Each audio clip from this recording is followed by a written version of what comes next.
Hola, hola, nuevo video contando historias de terror. La historia comienza así. Mis papás me llevaron a quedarme con mis tíos por unos días. Mis tíos tenían 2 hijos.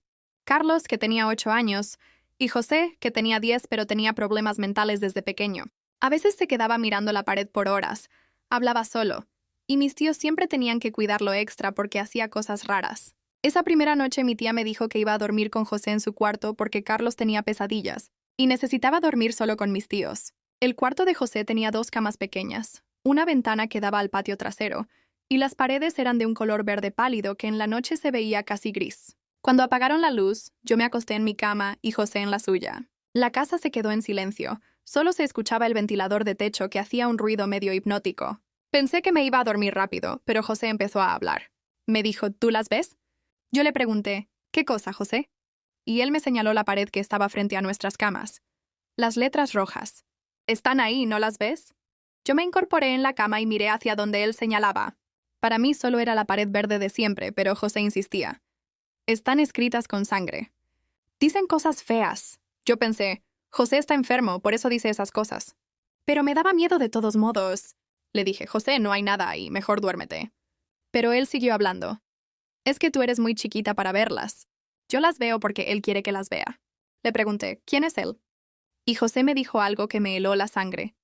El que viene por las noches. El que me dice que haga cosas malas. El ambiente en el cuarto cambió completamente.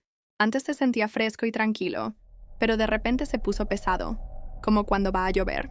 El aire se sentía espeso y yo empezaba a sudar aunque el ventilador siguiera prendido. José se sentó en su cama y empezó a mecerse para adelante y para atrás. Murmuraba cosas que yo no entendía, pero sonaban como si estuviera rezando al revés. De repente se detuvo y me miró con unos ojos que no parecían los suyos. Me dijo, ya viene, ¿lo escuchas? Camina por el pasillo. Yo aguzé el oído, pero no escuchaba nada más que el ventilador. No escucho nada, José, le dije. Y él me respondió, es porque no quiere que tú lo escuches todavía. Pero ahí viene. Entonces José se levantó de la cama y caminó hacia la ventana. Se quedó ahí parado, mirando hacia el patio oscuro. Yo podía ver su silueta contra la poca luz que entraba de la calle.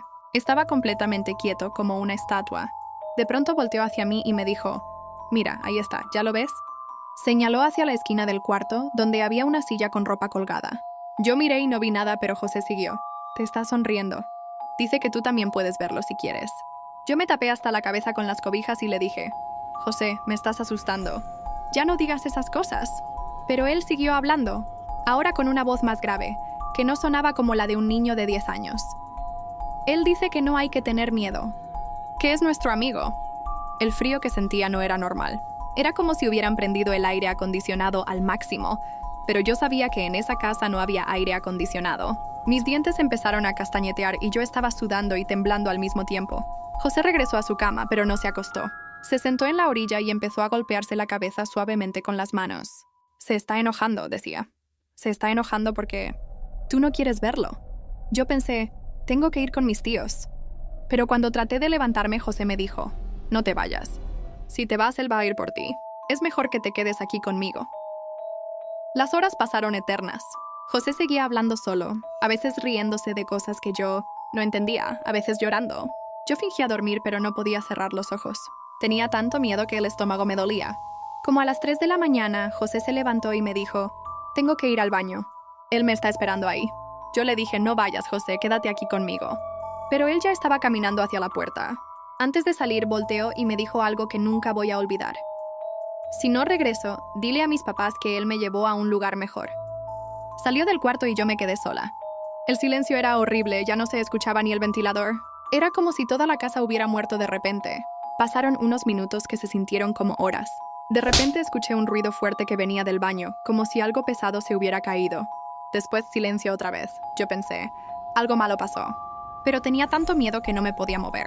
Me quedé en la cama, temblando, esperando a que José regresara. Entonces empecé a escuchar a mis tíos hablar en voz alta. Primero mi tío gritó, José, José, contéstame. Después escuché pasos corriendo por el pasillo. Mi tía empezó a llorar de una manera que nunca había escuchado, como si le hubieran arrancado el alma. Al día siguiente me enteré de que José había fallecido. Se había golpeado la cabeza contra el inodoro. Los doctores dijeron que probablemente había sido un accidente, pero yo sabía que no había sido un accidente. Yo había escuchado todo lo que José me había dicho esa noche. Había visto cómo hablaba con algo que yo no podía ver. Había escuchado cuando me dijo que él lo estaba esperando en el baño. Reflexionando sobre esa experiencia después de tantos años, creo que hay cosas que los niños pueden percibir que los adultos ya no pueden ver. José, con su mente diferente, tal vez podía ver cosas que estaban ahí, pero que el resto de nosotros no podíamos percibir. O tal vez su enfermedad lo hacía vulnerable a cosas que normalmente no pueden acercarse a nosotros. ¿Ustedes creen que las personas con problemas mentales pueden ver cosas que nosotros no vemos? Los leo en los comentarios.